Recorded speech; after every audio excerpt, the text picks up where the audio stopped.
Hi, welcome back to English Pod Up. My name is Emma. In today's lesson, we are continuing our slow English shadowing series. This is day 5 of our 10-day journey. And today, we are going to talk about one of the most practical topics in everyday English communication: travel English basics. Before we start, I want you to understand something very important. Travel English is not about advanced vocabulary. It is not about complex grammar structures. It is about simple communication in real situations. Situations like airports, airplanes, hotels, train stations, and asking for directions. These are real-life situations where English is used every day. And in this lesson, we will explore how English works in these environments in a simple and natural way. Let's begin with the idea of travel itself. Travel is one of the most common human experiences. People travel for work, study, or vacation. And in all of these situations, communication becomes very important, especially when you are in a place where English is the main language. Now let's start from the airport. Airports are one of the most common places where travelers use English. When you arrive at an airport, the first thing you usually do is check in. Check in means confirming your flight details. You may show your passport, you may show your ticket, and you may receive your boarding pass. These are basic steps in air travel. After check-in, you usually go through security.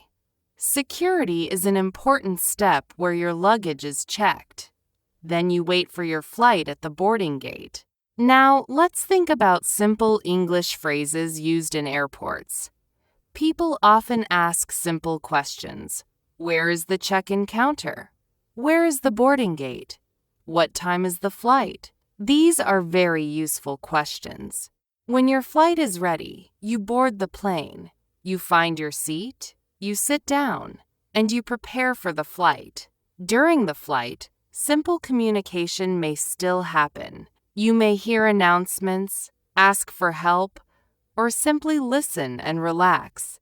Now let's move to arrival. When you arrive in a new country, you go through immigration.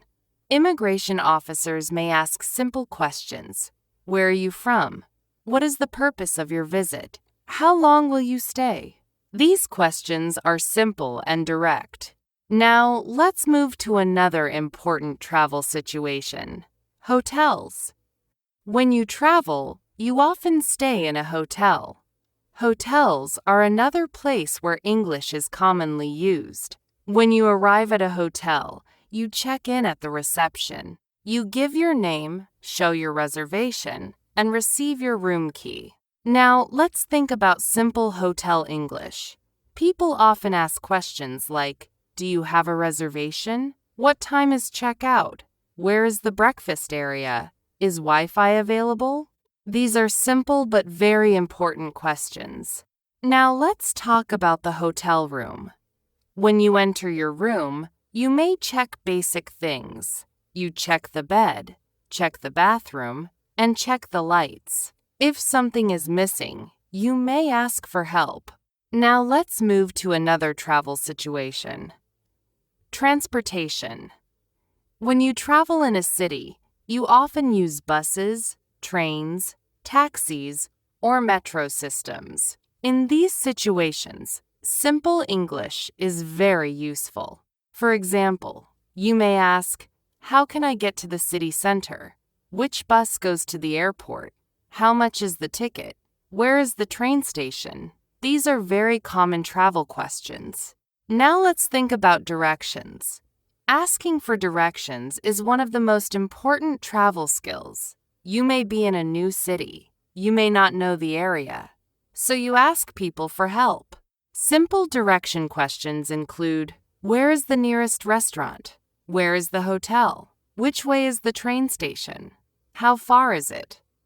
These questions help you move around safely and easily. Now, let's talk about another important travel situation: shopping while traveling. When you travel, you often buy things. souvenirs, food, drinks, or daily items. In shops, simple English is enough. You may ask, how much is this? Do you accept credit cards? Can I try this? Where is the cashier? Now let's slow down and think about something important. Travel English is not about perfect sentences. It is about communication. It is about solving problems. It is about understanding and being understood.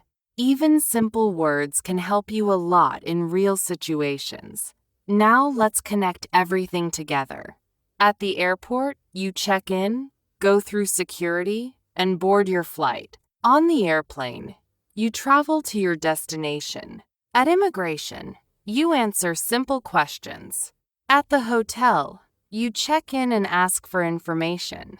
In the city, you ask for directions and use transportation. In shops, you buy what you need. This is the structure of travel communication in English. Now let's talk about confidence again. Many learners feel nervous when traveling. They worry about speaking English. They worry about making mistakes. But in real travel situations, people understand simple English. You do not need perfect grammar. You need clear communication. That is enough. Now, let's think about a real travel experience. Imagine you arrive in a new country. Everything is new. The language is different. The environment is different. But you know a few simple English phrases. That is enough to help you move around. That is enough to ask for help. That is enough to solve problems. Now, let's reflect on learning. If you are listening to this lesson, you are already improving your English, because listening is the foundation of communication, and communication is the goal of language learning.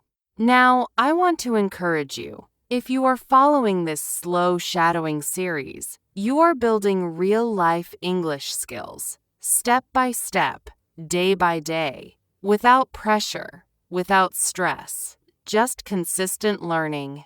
If you are enjoying this lesson, you can continue with English Pod Up.